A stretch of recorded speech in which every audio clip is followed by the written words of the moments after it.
करता रहता है, वो जीते जी जीवन मुक्त हो जाता, अनुभव होता है। जैसे किसी ने कहा कि हमें कैसे पता चलेगा कि हमारा काम हो गया है, तो जैसे आप भोजन पा लेते हैं तो किसी दूसरे से गारंटी थोड़ी लेनी होती कि हम छक गए हैं क्या, आप जरा बताना हम छक गए हैं क्या।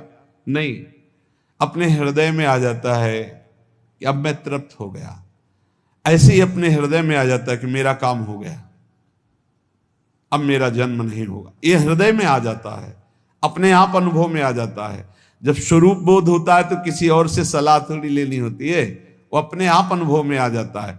हाँ, यदि गुरुदेव का वर्ण नहीं किया है तो फिर आपको किसी न किसी गुरु से प्रमाणित करवाना पड़ेगा। अगर गुरुदेव का वर्ण किया है तो वही मंत्र, वही नाम, वही गुरु शरणागति आपको अंदर से पुष्ट कर देगी कि आपका काम हो गया है। विषय चिंतन करता हुआ मन विषय आसक्ति को प्राप्त होता है। विषय आसक्ति को प्राप्त हुआ मन बार बार जन्म मरण और नरक को प्राप्त होता है। बस ये विषय चिंतन हटाना ही प्रमुख कर्तव्य साधना का है। बार बार मन को विषयों से हटा करके प्रभु के नाम में लगाओ, प्रभु के रूप में लगाओ, प्रभु की लीला में लगाओ। जहां भगवान प्रकट होते हैं वहां परमानंद की बाढ़ आती है। पर ये ध्यान रखें, गुलाब का फूल कांटों में खिलता है, उसकी सुगंध लेनी, फूल लेना है तो कांटों से बचाकर। ऐसे ही जब आप भगवत चिंतन के लिए चलेंगे तो आपका चिंतन चुराने के लिए माया विविध नाटक करेगी, कांटे फैलाएगी। कोई तुम्हारी निंदा करेगा, कोई अपमान करेगा, कोई उपहास करेगा, तुम्हारी अव्यवस्था हो सकती है, तुम्हारी परिस्थिति बहुत भयावह हो सकती है। इन परिस्थितियों में भी भगवत चिंतन का तार ना टूटने पावे तो आगे गुलाब का फूल है। जैसे कांटे से बचाकर गुलाब का फूल लेते हैं और भगवद अर्पित करके सौरभ का सुख लेते हैं, ऐसे ही भगवान के प्रेमानंद का अनुभव करने के लिए संसार के कांटों से बचना होगा। और खिलेगा यही फूल संसार में ही, मनुष्य देह में, और योनियों में नहीं। भगवत प्राप्ति स्वर्ग में नहीं होगी, इसी मृत्यु लोक में होगी।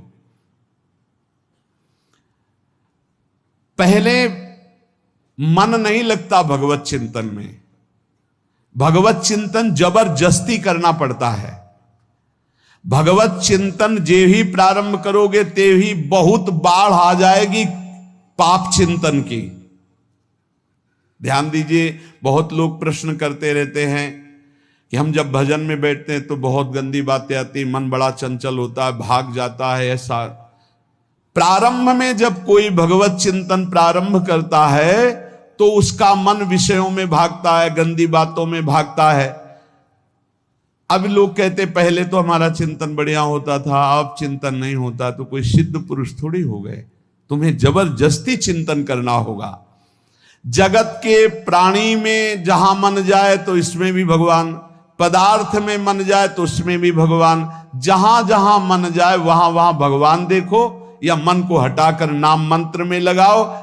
ऐसे भगवत स्मृति जागृत की जाती, बार बार प्रयास करना होता है।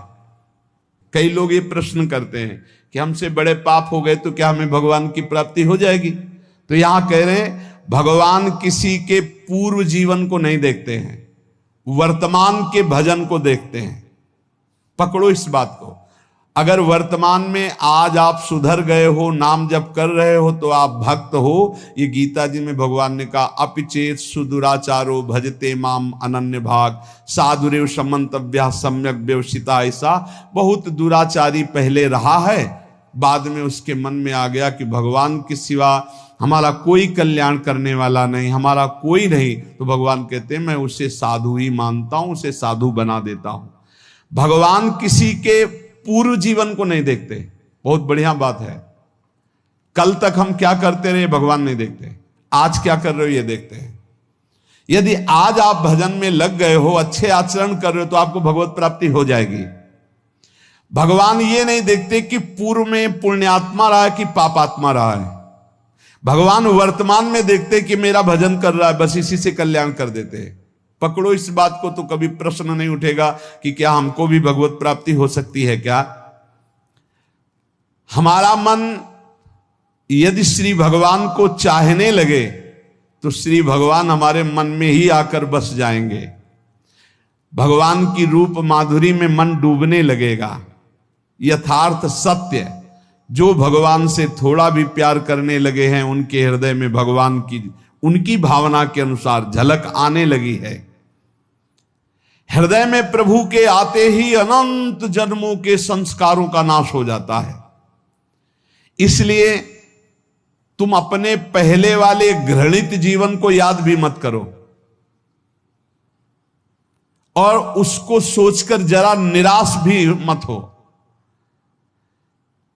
अमावस्या में घोर अंधकार रहता है पर प्रातः काल में अंधकार नष्ट हो जाता है।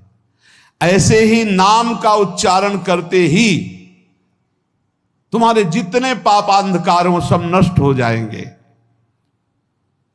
तुम चाहो कि एक क्षण भी प्रभु को ना भूलो। अब वर्तमान में ऐसी स्थिति बनाओ। जो प्रभु को नहीं भूलने की चाह करता है कि मुझे ऐसी स्थिति प्राप्त हो कि मैं कभी प्रभु को ना भूलूं, तो सच्ची मानो और कोई बात भगवान सुने ना सुने ये बात जल्दी सुन लेते हैं। भजन की मांग करो तो बहुत जल्दी भगवान पूर्ण करते हो। भजन जिसका चलने लगा तो फिर लोक लोकांतर के सारी रिद्धियां सिद्धियां सुख वैभव तो उसके चरणों में लौटते हैं। जब हम प्रभु से प्रभु का स्मरण न मांगकर भोग मांगते हैं तभी हमारा भजन रुक जाता है, भजन नहीं चल पाता। यदि हम प्रभु से केवल भजन मांगे तो विश्वास करो ब्याज में सब हो जाएगा। मूल भजन तो आपका बचेगा ही, ब्याज में लोक लोकांतर के भोग आपके चरणों में लुटते घूमेंगे। आप भजन करके तो देखो। अरे घिघियाने की जरूरत नहीं, किसी से मांगने की जरूरत नहीं, भजन करके देखो सब ठीक हो जाएगा, सब अपने आप बन जाएगा। हम बहुत बड़ी भूल कर देते हैं कि थोड़ा भजन करके प्रभु से कुछ सांसारिक वस्तुएं स्थितियां परिस्थितियां बदलने की मांग कर लेते हैं, जिससे भजन छूट जाता है। प्रभु की स्मृति इतनी महान है कि जिन्होंने बैर भाव से प्रभु का स्मरण किया उनको भगवान की प्राप्ति हो गई। जैसे कंस आदि भगवान से बैर ही तो रखते थे लेकिन भगवान की स्मृति रहती थी। स्मृति ने उनको भगवत प्राप्ति करा दी।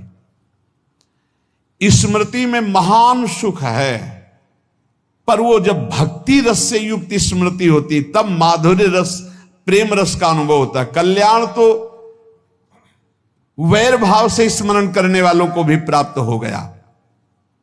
यदि आप भक्त हो और ये चाहते हो कि आपकी भागवती की स्थिति बहुत जोर की हो तो हम आपसे प्रार्थना करते हैं कि रोज प्रभु से एक ही बात मांगिए, मुझे अखंड स्मृति दीजिए।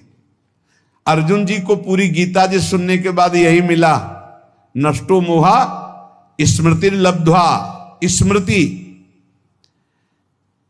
प्रभु आप हम पे ऐसी कृपा कर दो कि हमारे हृदय में किसी और व्यक्ति वस्तु स्थान की स्मृति न रह जाए, केवल आपकी स्मृति रह जाए।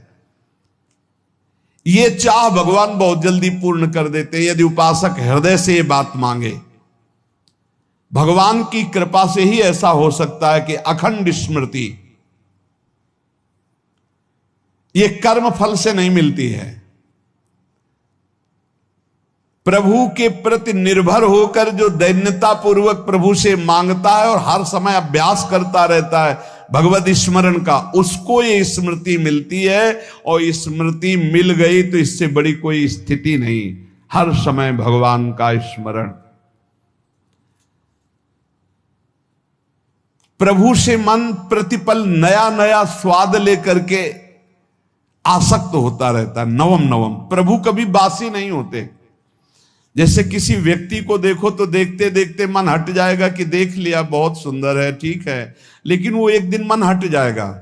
और प्रभु की सुंदरता नवम नवम है, प्रभु के नाम का स्वाद नवम नवम है, प्रभु की लीला का स्वाद नवम नवम है, प्रभु के धाम की शोभा नवम नवम है।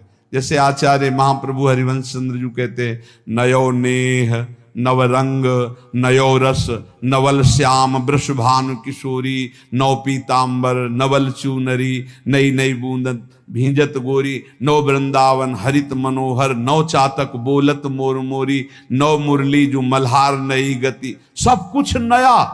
तो नवम नवम प्रभु प्रतिपल नवम नवम प्रभु का रूप, प्रियाजू का नवम नवम अबहीं और अबहीं और अबहीं और है। तो कहते हैं जब मन निरंतर स्मृति में डूबता है तो जब प्रभु की रूप माधुरी प्रकाशित होती तो ऐसी नवम नवम कि कभी ये नहीं होता कि रूप बासी हो गया। ये वही रूप है जो हमने अभी देखा था, नवम नवम।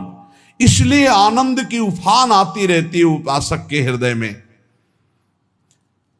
ऐसी प्रियता, ऐसा आनंद बिना भजन के नहीं अनुभव में आएगा। इसलिए तुम विश्वास करो, तुम्हें बहुत सुंदर सुख मिलने वाला है, आगे अपार सुख मिलने वाला है। ये थोड़ा दुख का समय काट लो, जब तक जीवन है ये दुख सुख की लहर आती रहेगी, आप इसको सह जाओ। आगे बहुत आनंद है, विश्वास मान लीजिए, बहुत आनंद है। जो ये विश्वास कर लेता है वो प्रभु के मार्ग में चलकर प्रभु को प्राप्त कर लेता है। नहीं तो इतने रोड़े हैं कि आप ऊब जाओगे, बहुत रोड़े हैं। जो प्रभु के मार्ग में चलता है तो माया के बहुत से पार्षद अपना प्रभुत्व दिखाने उनके पास आते हैं, महिमा अपनी दिखाने, पर वो किसी वस्तु स्थिति अवस्था प्राणी पदार्थ का प्रभाव स्वीकार ही नहीं करता, क्योंकि भगवत स्मृति परायण है, भगवान की कृपा पर विश्वास है, इसलिए उसको कोई फंसा नहीं पाता। वो नित्य निरंतर प्रभु से घुला मिला रहने के कारण उसकी मस्ती में कोई फर्क नहीं पड़ता। माया का प्रभुत्व रखने वाले उसे फंसाने की चेष्टा करते हैं, पर उस पर किसी का असर नहीं होता। वो कहीं लिप्त नहीं होता, वो कहीं दुखी सुखी नहीं होता, वो हर समय प्रसन्न रहता है। तुम देखो, हर समय प्रसन्न रहते हो? यदि नहीं तो तुम किसी व्यक्ति वस्तु का आश्रय लिए हुए हो, प्रभु का नहीं। अगर हां तो हर समय प्रभु का स्मरण चलना चाहिए, हर समय प्रभु के आश्रित हो। फिर देखना ये आनंद, ये प्रसन्नता क्या रूप रखती है।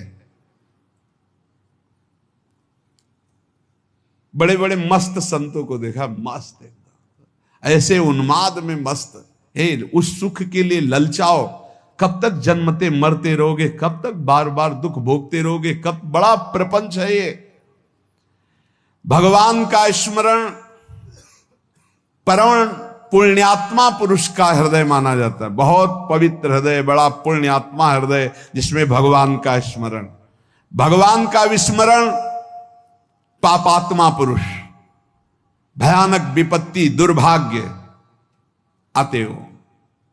सुदृढ़ निश्चय करो, अब हम भगवान के स्मरण में अपना समय व्यतीत करेंगे।